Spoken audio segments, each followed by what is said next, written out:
বিসমিল্লাহির রহমানির রহিম। প্রিয় শিক্ষার্থী এবং জব প্রত্যাশী ভাই বোনেরা, আসসালামু আলাইকুম। আমি আব্দুল আলিম আমন্ত্রণ জানাচ্ছি আজকে 39তম বিশেষের ইংলিশ সলিউশনে। আজকে কতগুলো বাক্য দেখব, যার একটা বাক্য ছিল he went to hospital because he had dash heart attack. এইটা মূলত আমরা আমাদের একটা আর্টিকেলের শিটে এই বাক্যটা রেখেছি, খুব মজার। হি ওয়েন্ট টু হসপিটাল, কোনো আর্টিকেল হবে না, because he had a heart attack, মানে নো আর্টিকেল এবং এ। একটু বলিনি, এ নাম্বারে আছে এন পরের অংশে। হার্ট অ্যাটাক ভাওয়েল দিয়ে তৈরি শব্দটা হার্ট, এই জন্য এন হবে না। আবার হার্ট অ্যাটাক হলে তখন সেটাকে বলা হয় এ হার্ট অ্যাটাক, সুতরাং সি নাম্বারও হবে না, বি নাম্বারও হওয়ার সুযোগ নাই, কারণ হার্ট অ্যাটাকের এইচ এটা কনসোনেন্ট দিয়ে তৈরি, সুতরাং এটা এন হবে না। এবার যদি বলি ডি নাম্বার, সেটা হলো হসপিটালে গেছিল, তার মানে একটু বলে দিব, যদি কোনো জায়গায় কেউ যায় এবং সেটা যদি ওই উদ্দেশ্য বাস্তবায়ন হয়, যেমন মসজিদে কেউ যায় কেন? নামাজ পড়তে। তারপরে বলবো ঢাকা ইউনিভার্সিটিতে কেউ যায় কেন? কারণ সেইখানে লেখাপড়া করবে। এখন এ উদ্দেশ্য যদি বাস্তবায়ন হয়, তাহলে ওই জায়গার আগে কোনো আর্টিকেল হয় না। হাসপাতালে মানুষ কেন যায়? চিকিৎসা নিতে। তাহলে উদ্দেশ্যে যদি যাই, যে উদ্দেশ্য বাস্তবায়ন হবে, এ উদ্দেশ্য বাস্তবায়ন হলে এর আগে কোনো আর্টিকেল হবে না। কিন্তু এ উদ্দেশ্য বাস্তবায়ন না হয়ে যদি অন্য কিছু হয়, এটা হতে পারে ঘুরতে যাওয়া, এটা হতে পারে কারোর সাথে দেখা করা, এটা হতে পারে এমনি আর কি ধামাখা যেটা বলা হয়, তখন ওখানে অবশ্যই একটা আর্টিকেল হয়। সো আমি এখন বলবো হার্ট অ্যাটাকের জন্য যেহেতু সে গেছিল, তাই ওখানে ওই উদ্দেশ্য বাস্তবায়নের জন্য গেছে, আর বাস্তবায়ন হলে কি হবে না? কোনো আর্টিকেল হবে না। সো আমার উত্তর কি দাঁড়ালো? হি ওয়েন্ট টু হসপিটাল, কোনো আর্টিকেল হবে না, because he had a heart attack, এটাই সঠিক উত্তর। জি, নো আর্টিকেল এবং এ। 2 নাম্বারে আমরা বলতে পারি দ্য ওয়ার্ড ফ্লোরিড ইন্ডিকেটস। এই ফ্লোরিড শব্দটা আসলে কাকে মিন করছে? ফ্লোরিড এই শব্দটা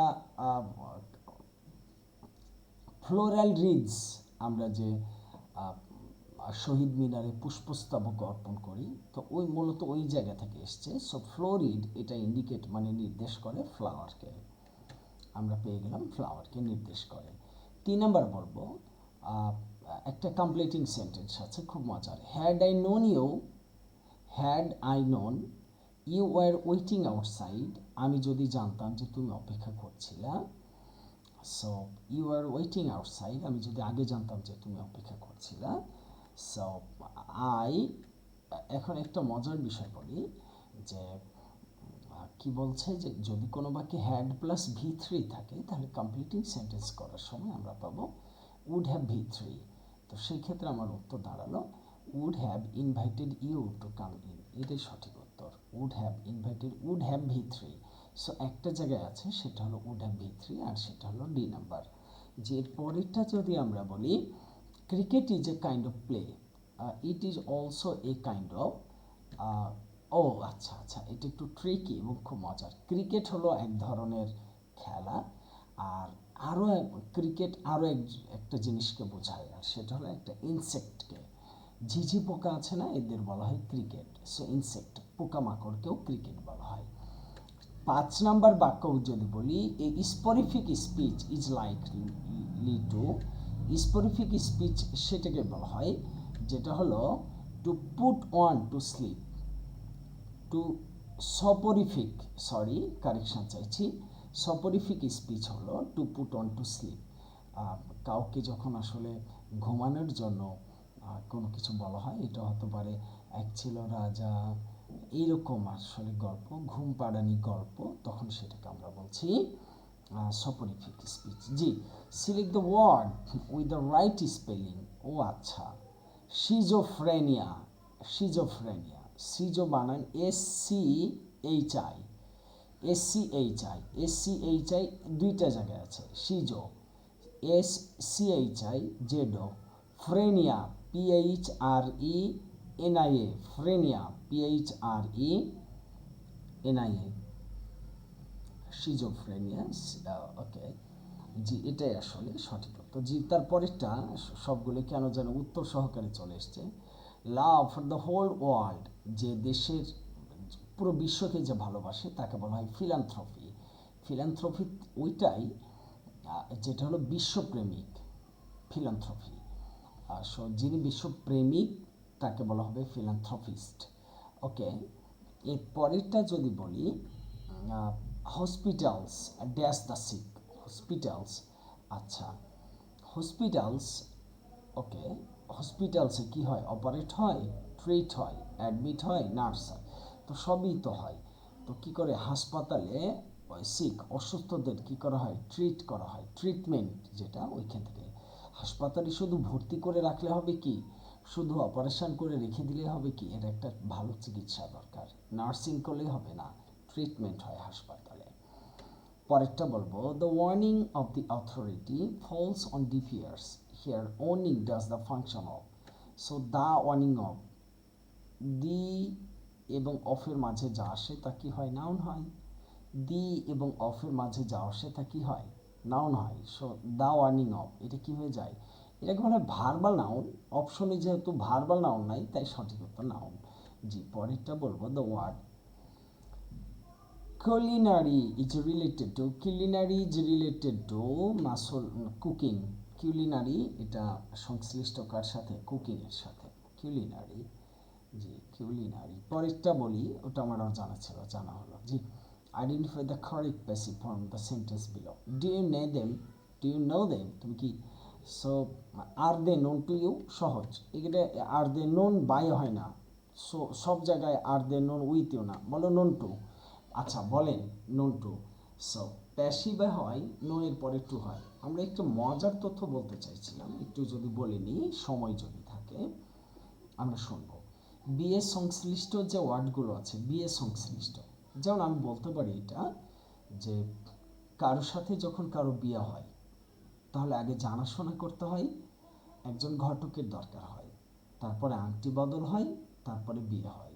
সো আমি যদি বলি জানাশোনা হলো নো, একজন ঘটকের প্রয়োজন সেটা হলো রিকোয়ার, যদি আংটি বদল করতে হয় তখন কি করতে হয়? সেটা হলো এঙ্গেজ। এর বাইরে আমাদের যেটা আছে সেটা হলো বিয়ে কয়জনের মধ্যে হয়? দুজনের। সো এই চারটা ভার্বের জন্য আমাদের কি বসে? প্রিপোজিশন টু বসে। So know, require, engage, marry, এদের জন্য কি হয়? প্যাসিভে টু হয়। So are they known to you, এটাই সঠিক। 12 নাম্বার বলবো, প্যানিসিয়া। প্যানিসিয়া খুব মজার। ওকে, প্যানিসিয়া হলো কিওর অল, সব কিছুকে ভালো করে দেওয়া, এটাকে বলা হয় প্যানিসিয়া। আরোগ্য লাভ করানো, সব কিছুর আরোগ্য লাভ করানো হলো panacea. What is the plural form of ovum? Ovum থেকে হয় ওভা।